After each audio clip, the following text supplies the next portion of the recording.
Okay, I think that we're ready to go ahead and start. Thank you everyone for joining us. So this is a series of our monthly consult calls for the Mental Health Technology Transfer Network, Region 10. And we're talking about advanced topics and strengthening youth and young adult peer support. And today we're going to talk a little bit about how youth partners work together with family partners.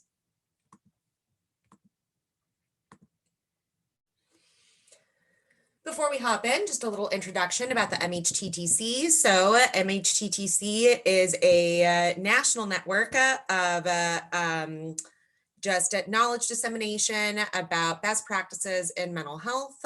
And we are in Region 10. So we're in the lovely brown corner up here, representing Oregon, Idaho, Washington, and Alaska.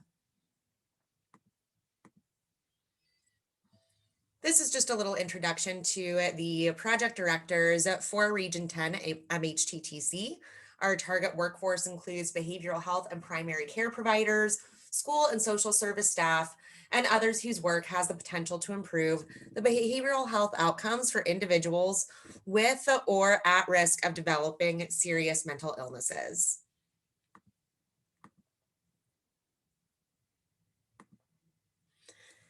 Here's a little bit about our role and our goals.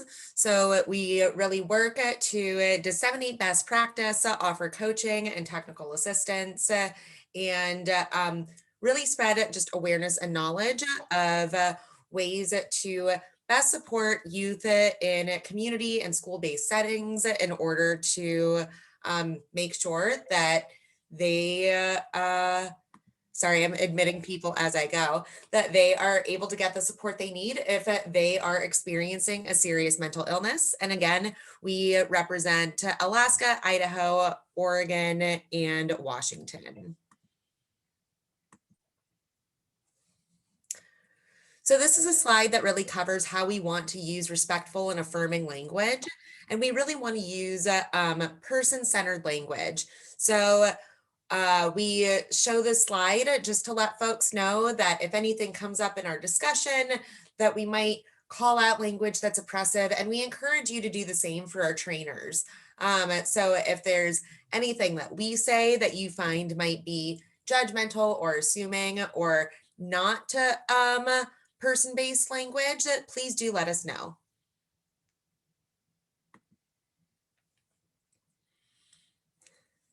So here we are with our little intros. My name is Caitlin Baird, and that is me with my cat Jude and with my dog Polo. Our pets sometimes make cameos in these consult calls, so we like to include photos of them as well. I work as a program manager and trainer for Portland State University for the Pathways Research and Training Center. Hey. And we focus on... Hey, stop. It's knocking my table. If you could please mute yourself if you're not speaking, that would, or if you're not intending to share, that would be great. But I think that that's sort of the quote of the year is either like, you're not on mute or you're on mute. But yeah, so I work as a trainer for the Pathways Research and Training Center. And before doing that, I was a youth peer support specialist for a number of years, supporting young people who are going through the wraparound process. And I was also a supervisor for youth peer support specialists. And with that, I'm going to hand it over to my co-trainer, Maria. Hey, I'm Maria Hermson. That's me and my cat Clarence and my dog Twinkie. They might pop in here as well. I also work with Caitlin at Portland State University doing training and research. And prior to that, I worked at the same organization as her, also doing youth peer support and supervising youth peer support specialists as well in drop-in center work and also community-based youth peer support. Excellent. And I've got to say, Maria, those earrings are killing it. Like, oh, thank you. I love it. Those must be new. All right. So we're going to release a little poll that just asks you about what your role is so we can learn a little bit more about who we have on the call today. And if you don't see an option for your role, please drop it in the chat.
Awesome. It looks like most people have voted.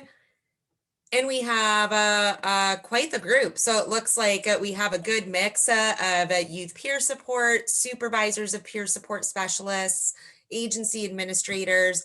And then in the chat, we have family peer support, regional youth partners, youth coordinators.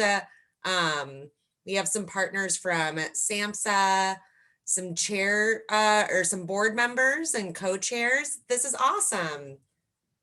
Well, thank you everybody for joining. I hope that everybody gets some good information out of this call today. So our learning objectives for today, we're going to go over some of the key facets of how youth and family partners can collaborate with one another, and really some of what we see as really the keys to success for working together and supporting youth and families in Wraparound. We'll review some common challenges that happen and how they can be addressed by youth and family partners, as well as other team members. And we'll know how to better clarify our roles with youth, parents, and colleagues. And then at the end, we're going to go over some scenarios to really have some discussion around what are some ways that youth and family partners can collaborate with one another in these scenarios, what are some common challenges that they might be facing, and what are the ways that they might address these challenges.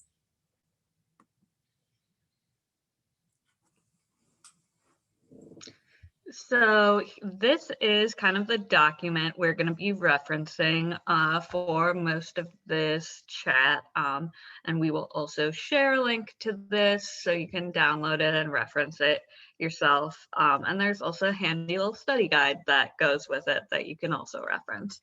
And this is a practice brief that we wrote about the topic of this webinar, how youth partners can collaborate with family partners in Wraparound. So we wrote this because youth partners and family partners, are both serving on Wraparound teams in roles that are kind of similar, right? They're both working as the peer members of the team, bringing their lived experience with the system to represent both the youth and family. However, they both can look really different and in the way that they work, and a lot of times in practice, there can be some tension and some friction that can pop up between these roles. So we just wanted to address some ways that these roles can work together and collaborate to really make sure both the youth and families' voice are coming to the table and that these team meetings are going smoothly.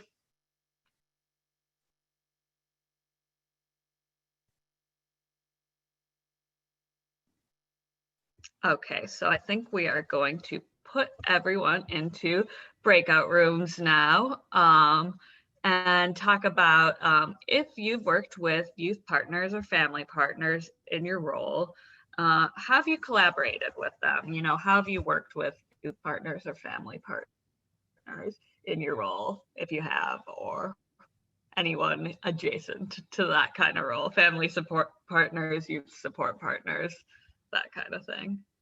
I think Caitlin is gonna break you out and you can just click join and then we'll bring you all back to discuss.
Okay. So would anybody like to share a little bit about what your room discussed and how you've collaborated with youth or family partners in your role?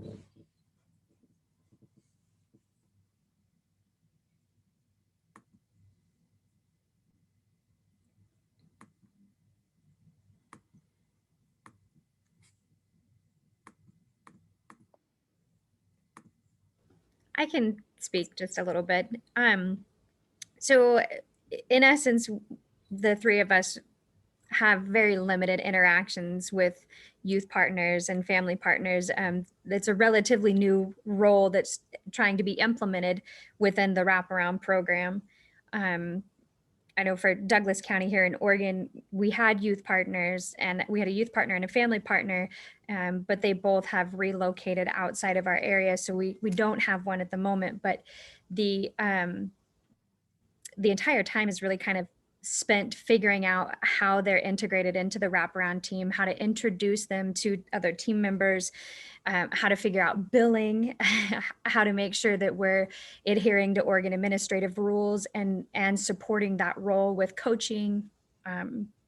So that was kind of a consensus, really learning about the role, how to integrate it, how to bill, how to document. Yeah, absolutely. Well, I appreciate you sharing that, Nicole, because I think that's a pretty common um, phase for a lot of programs to be in, is that youth partners and family partners are relatively new roles, and it can be a little confusing on how to really like clarify and explain that role. And yeah, we've heard a lot about billing sort of being a barrier. Which we're not really going to talk about billing today, but there will probably be a console call in the future about that. But hopefully we can talk a little bit about or cover a little bit about how is it that they work with other team members and as well, and how do you really clarify that piece of the role with other team members. So I'll talk for our group of 4. I'm Christine, and I'm from Boulder County, and I'm a family support partner, and I've been doing it for 3 years now. And then the youth support partner, we both got hired on at the same time. So as we were being trained and credentialed, it was easy for us to kind of figure out our lanes.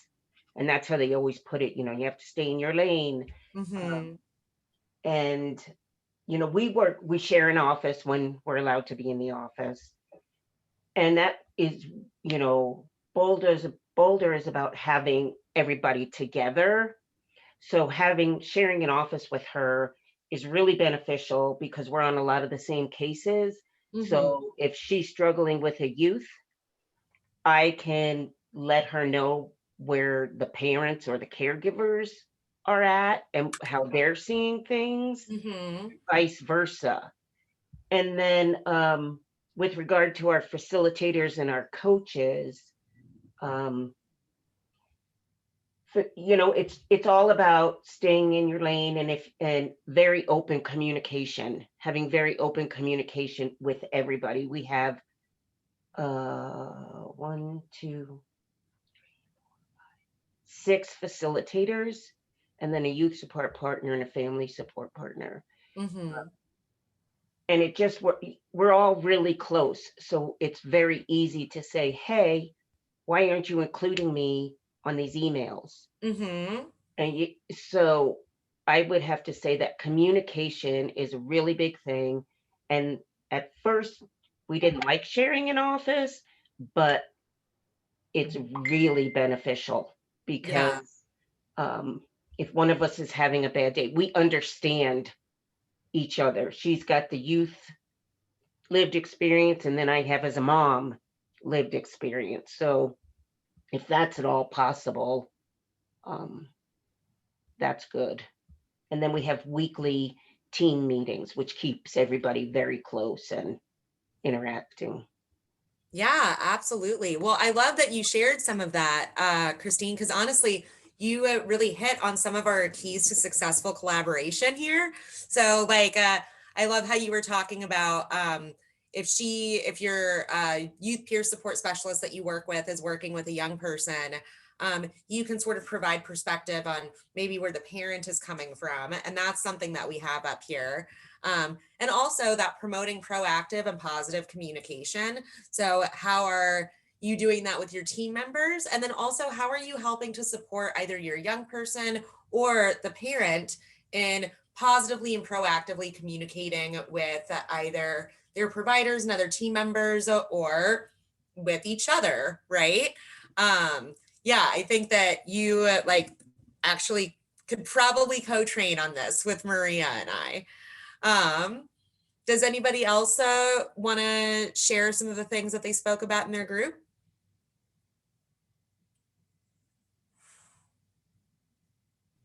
Looks like we have a chat here from Julie that says, prior to my current role, I was a YPA on wraparound teams in New York State. And I'm guessing that stands for, and the wraparound team was a care manager, FPA, and a YPA, and that's how the team starts. We all met with the youth and family together, and our core team, us three, were in constant contact and utilizing our strengths to help our families and youth. So that, yeah. So That's that excellent. And I love that it sounds like the core team would all meet with the family and youth together. I know that when I was working with youth and wraparound, sometimes that would happen. And usually when it did, it was really good so that we could all clarify our role from the start, right? Which is another one of our keys to successful collaboration. But the reality is that didn't always happen. So then, I, as a youth partner, might join a team that had already been formed, and then folks were kind of confused about what I might be doing there or something like that. So yeah, I love that your core team would all go and meet the youth and the family together. So I think that this is a nice lead in to some of our keys to successful collaboration. So like we have here is clarifying your role from the start. So really making sure that you're talking with the young person, the parent, and the other team members about what the purpose of your role is. And that might be edited depending on who you're talking to, right? So as a youth partner, some of the key things that I used to hit on when I would go and clarify my role to the team and to the parent was that this was an actual paraprofessional role. And as a part of that role, I am a mandatory reporter. I have to do certain trainings and be certified in certain skill sets. But I primarily use my lived experience in order to help the young person really bring their voice to the team and to help the young person learn about some self-advocacy and how to navigate some of these systems.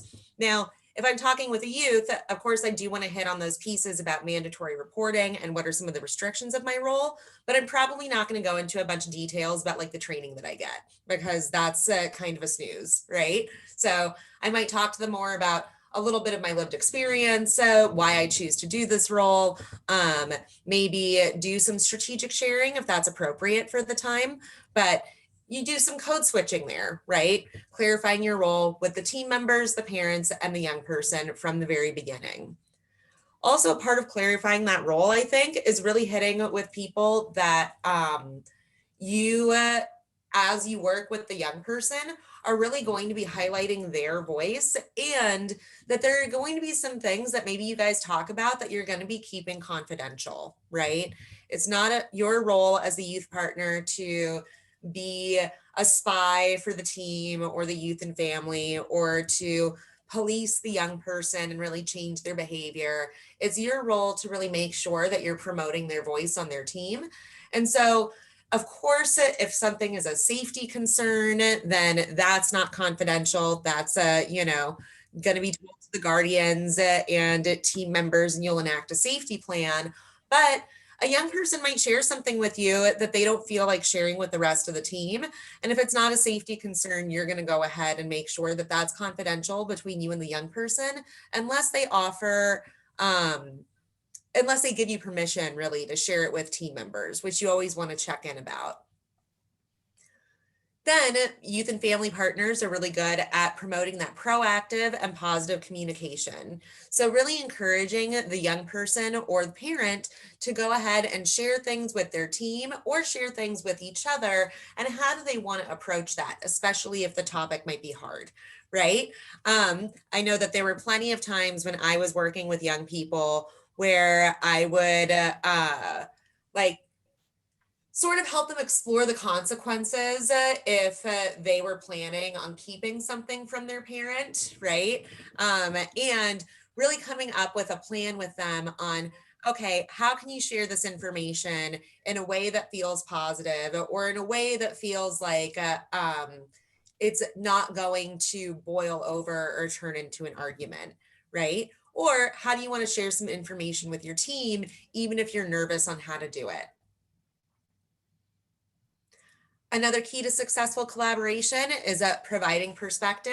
I think that Christine actually did a really good job of explaining how she and her youth partner do this. So really being able to maybe provide some perspective to the youth partner or the family partner about where the youth or the parent is coming from. I know that there were plenty of times in my work with young people where they might be behaving a certain way or not wanting to engage in a certain service or something like that.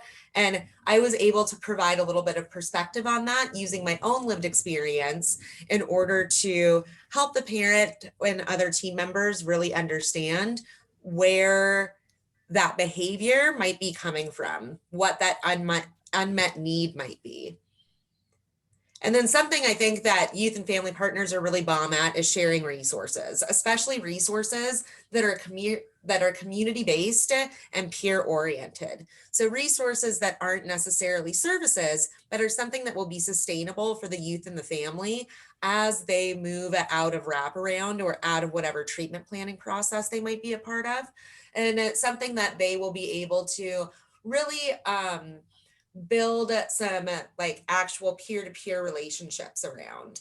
I know that when I worked with family partners, there's an organization out here in Oregon, and they were really, really great about being able to provide resources to like family game nights or movie nights and things like that.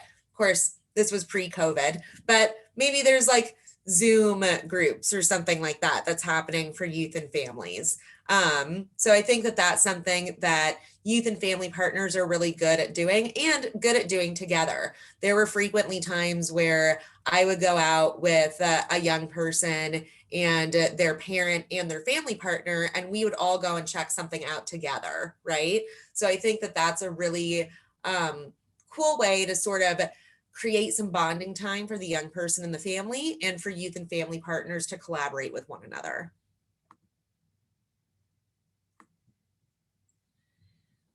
Okay, so we're going to do another breakout room.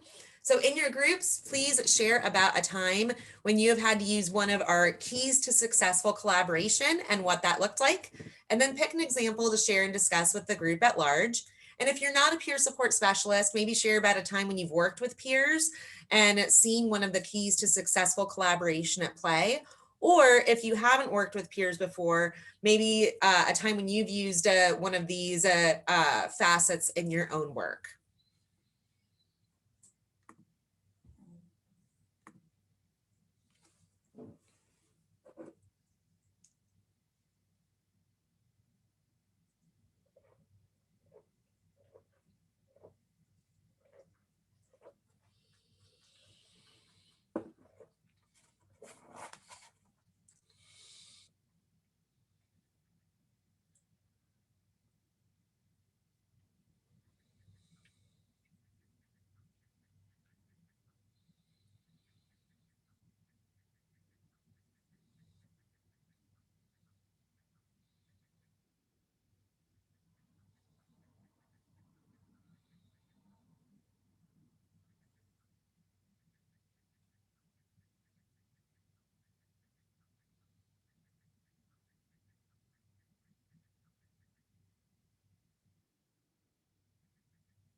So Maria, the next slide is common challenges. Do you want to take that one?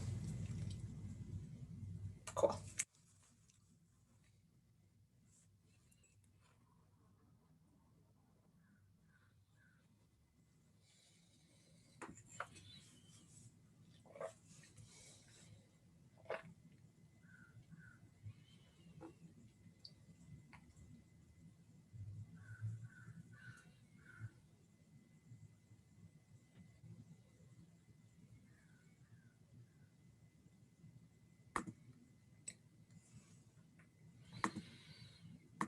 Okay, I think we're all back. Would anybody like to share an example that was talked about in your group?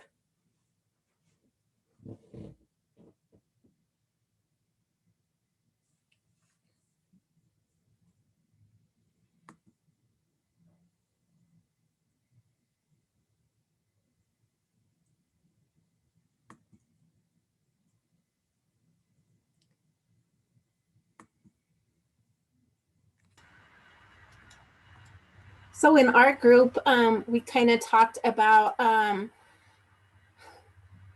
how we're working with our different providers. As for myself, I'm with CYFD Behavioral Health Services, and we're trying to implement youth peer support specialists into New Mexico. So we are closely working with Oregon to see how they are doing a training now in March, I believe. So we're going to attend that and try and see if we can use those resources to help us in implementing youth peer support services in New Mexico. We've also, Liz and I currently have been working with different providers in the shelters throughout New Mexico, and trying to engage young people to be their voice to say what they would like to see with youth peer support services. And so again, we're just in the beginning phases. So I love that though. I like that you're actually asking youth what do they want out of this service. I think that that's really important. thank you. Who are you working with in Oregon? Well, we are Tia. I don't know if you know Tia. She's with Youth Era. And Yeah, that's where Maria and I used to work. So Yeah, that's why I wondered. Yeah. Yeah, so we're waiting on a proposal from Tia so that we can get our contract and all that good stuff in place and job descriptions. And like, we're really starting from the bottom up. So we're super excited and super nervous. And so any pointers you guys have, please let us know. Yeah, happily. I'll actually send you a follow-up email because we're connected with some good folks in New Mexico too, who have done youth peer support stuff. But yeah, Tia's great. So awesome. Thank you, Caitlin. Yeah. Anybody else want to share a little bit of what their group discussed?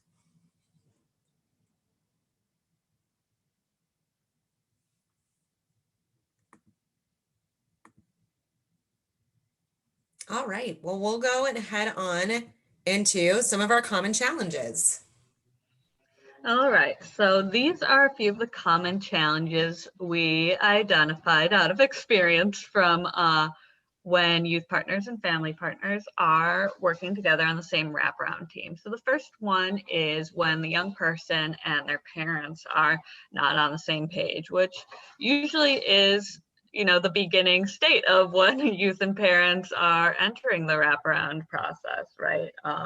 You know, they usually might be coming into wraparound because their family is in some kind of state of crisis or disagreement over something. So this can kind of make the youth partner and the family partner feel like they're at odds to begin with, you know, or that they might need to feel like they're picking sides, or, you know, when the youth partner is just tasked with bringing the young person's voice to the team, they might feel like, you know, they're kind of set up to cause conflict when they're set up to bring the young person's voice to the team and advocate for them when they're advocating for something that they know the rest of the team is going to disagree with. So what are some ways that this can be dealt with our keys to successful collaboration?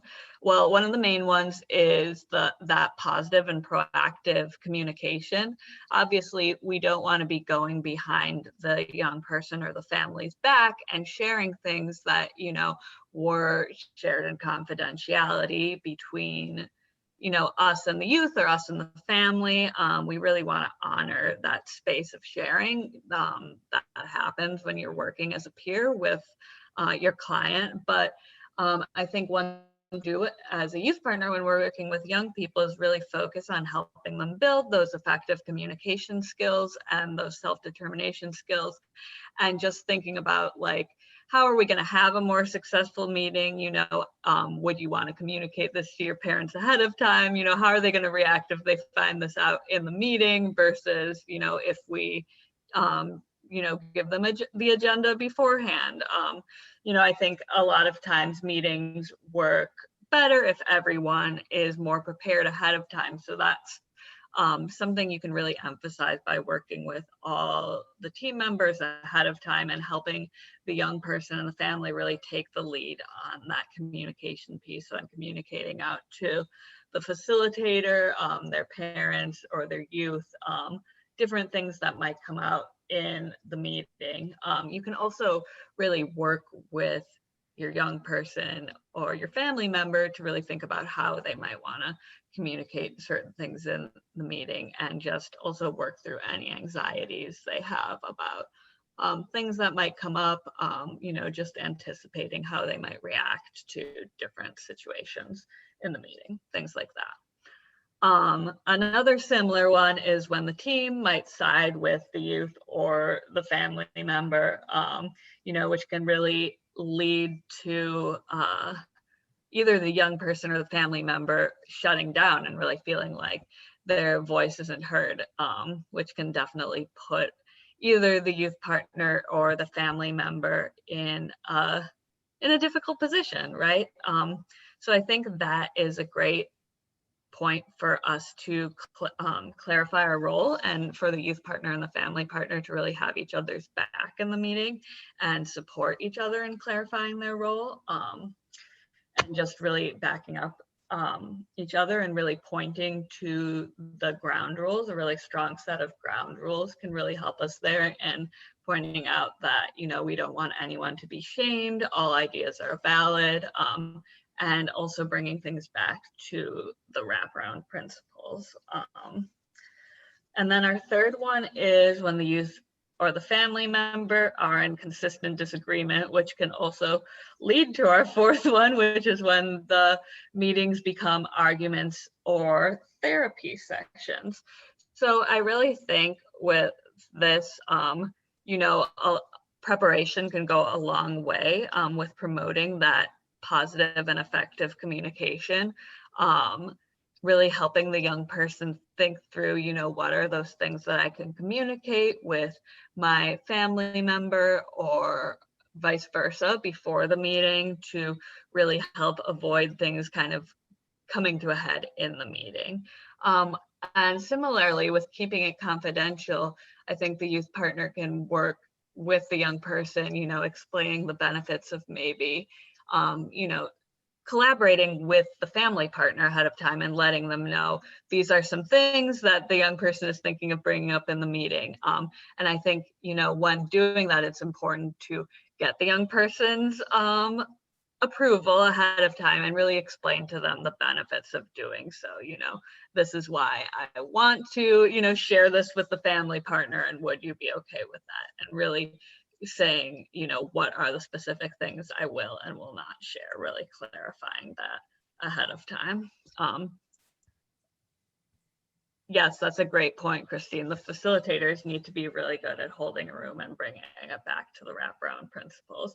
Yeah, and I think that's something where it's, that is a really great thing that the facilitators can do. And I think preparation can go a long way there too, where if you're communicating with your facilitators or your team coordinators ahead of time that, you know, this could be a tense meeting, they can feel better prepared to do that. Anything else you want to add on any of these, Caitlin?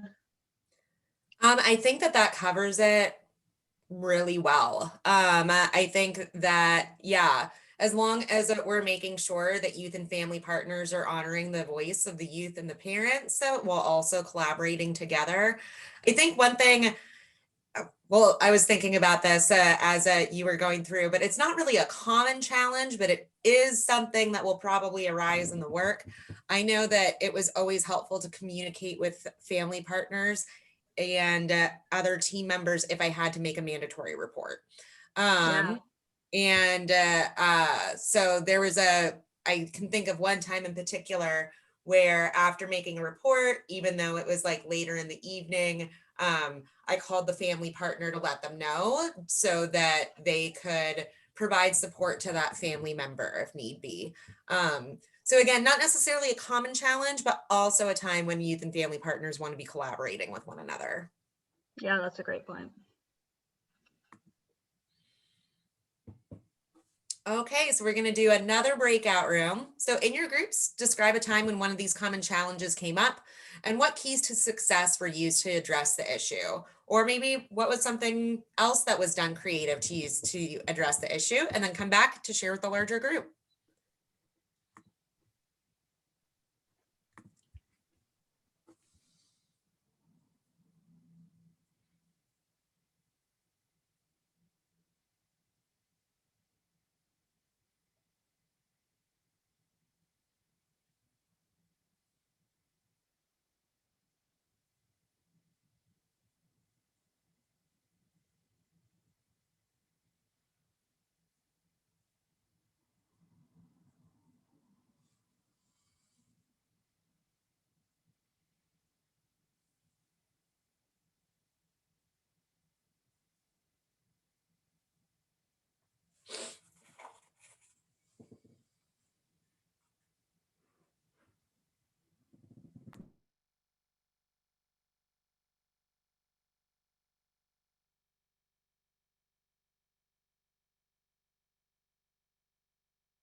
Okay, looks like we're all back. Caitlin, these breakout sessions are just a little short. I know. Well, I'm Yes, I noticing that we agree. only have 10 minutes left and we have some scenarios to go through, but I was thinking the same thing. I'm like, oh, I like feel like it's probably right when the conversation starts getting really in depth that we have to come back to the big room. Well, does anybody want to share what their group started talking about?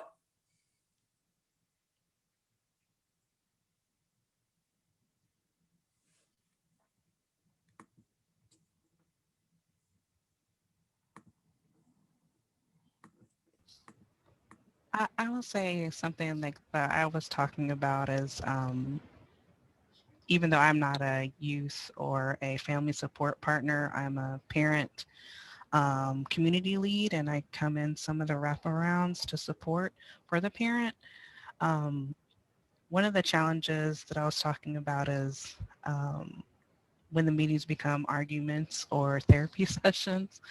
And I just like how the facilitator and, some of the other wraparound members come alongside. Like most of the time I see it's between the youth and the parents, and how the three experiences that like were over the top. I mean, there's more experiences, but the three that are over the top were just the facilitator kind of like moving around the room and coming alongside the person that's kind of like, or like kind of escalated, and like saying like, okay, well, we're trying to understand what you're saying, and your voice is too loud, or like we can't understand because everyone's kind of like defensive or something, but they say it in different ways.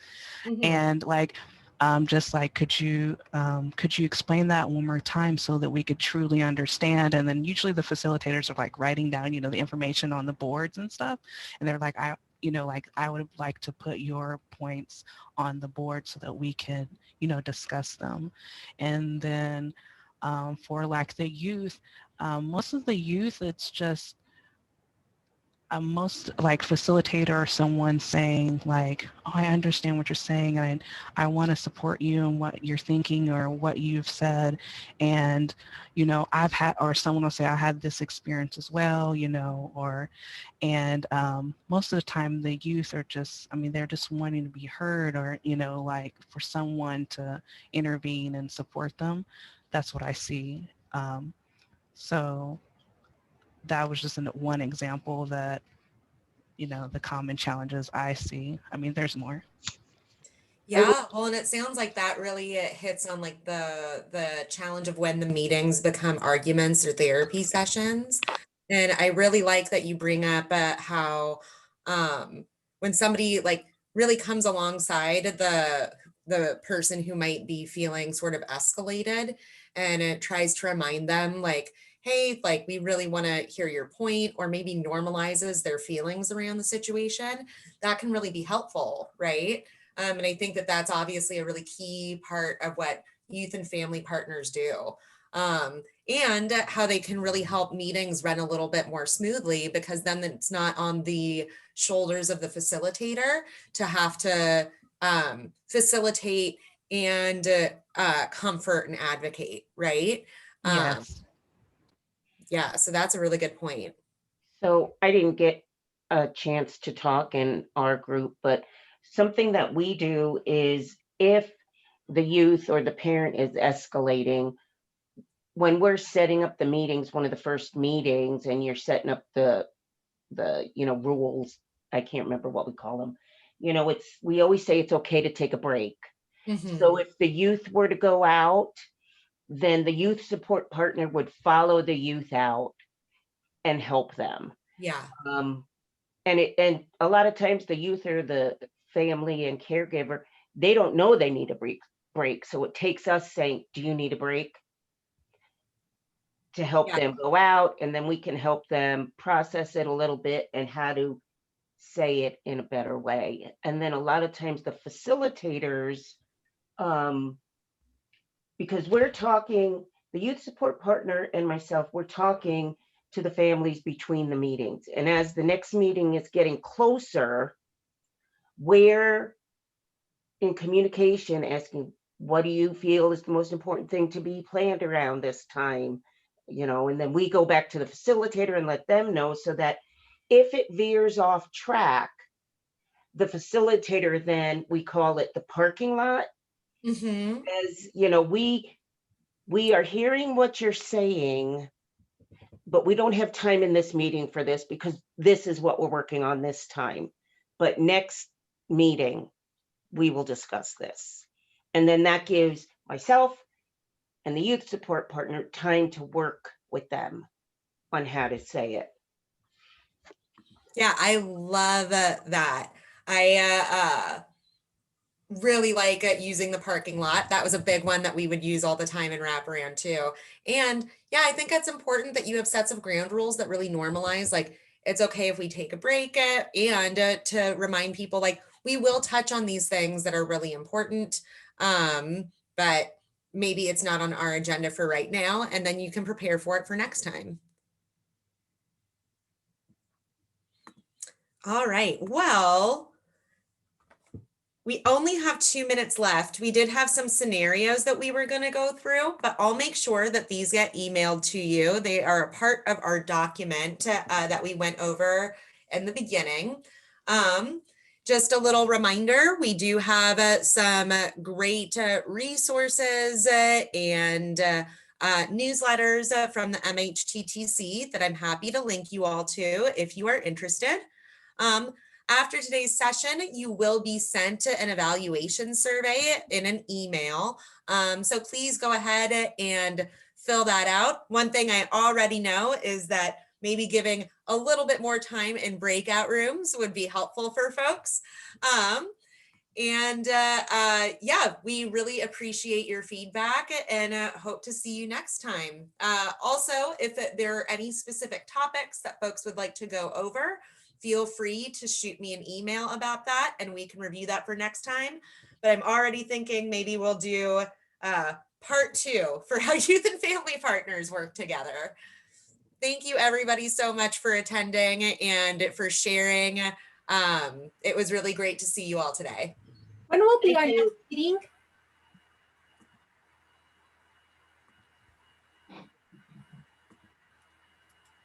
Caitlin?